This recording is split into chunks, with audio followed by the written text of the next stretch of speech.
আমি অনেককেই দেখছিলাম ফেসবুকে এই পায়েসটা বানাতে।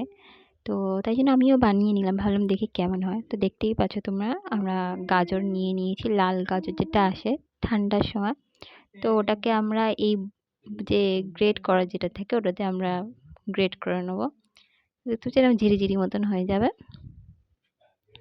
এরকম ঝিরিঝিরি হয়ে যাওয়ার পর আমরা এটা করে তারপরে দুধটা জাল দিয়ে নেবো। দুধের মধ্যে আমি তেজপাতা দিয়েছি। তোমরা চাইলে দিতেও পারো, নাও দিতে পারো। আর এমনি একটা মানে যেটার মধ্যে তোমরা পায়েসটা করবে, এর মধ্যে কোনো ঘি দেওয়া নেই, শুধু গাজরটা আমরা দিয়ে দিয়েছি, তারপরে চিনি দিয়েছি, ব্যাস। আর কিচ্ছু এর মধ্যে অ্যাড করা হয়নি। আর এখানে গোবিন্দভোগ চাল আর কয়েকটা কাজু নিয়ে নিয়েছি। আমি তো বেশি পায়েস বানাবো না, অল্প বানাবো, কারণ আমার বাড়িতে বেশি লোক নেই। তো আমি ওই জন্য এইটুকুই চাল নিয়েছি, এটাকে আমরা বেটে নেবো।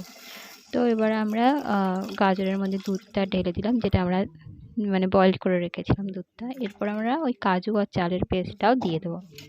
দিয়ে আমরা একটু ভালোভাবে নেড়ে নেবো। আর এটা একদম ঠিক হবে, মানে পাতলা হবে না পায়েসটা, মানে জল জল হবে না, একদম ঠিক হবে পায়েসটা। তোমরা দেখলেই বুঝতে পারবে যখন আমি বাটিতে দেবো।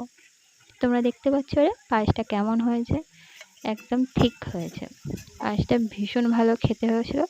আর গাজরটা আমার মনে হচ্ছে আরটু দিলে ভালো হতো, তবেই তো গাজরের পায়েস মনে হবে। গাজরটা খুব কম দেখা যাচ্ছে, তো তোমরা একটু বেশি গাজর দিও।